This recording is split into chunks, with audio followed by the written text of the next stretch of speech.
কলকাতার পুজো কার্নিভ্যাল নয়।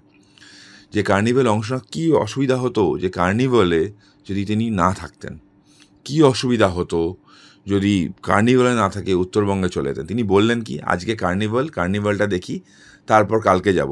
আমি তাও মেনে নিতাম।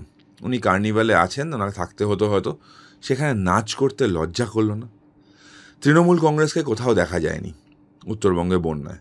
তৃণমূল কংগ্রেসকে কর্মীদের কোনো সংগঠনকে তৃণমূল কংগ্রেসে দেখা যায়নি।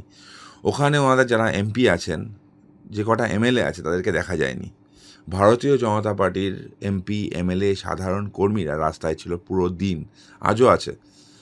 ওখানে পুরো এলাকা জুড়ে আমাদের পুরো 1500টা মতো কমিউনিটি কিচেন চলছে, যেখানে মানুষদের খাওয়া দাওয়ার ব্যবস্থা করা হচ্ছে। 1500টা, একটা দুটো নয়। তাদেরকে ত্রাণ বিলি করা হচ্ছে।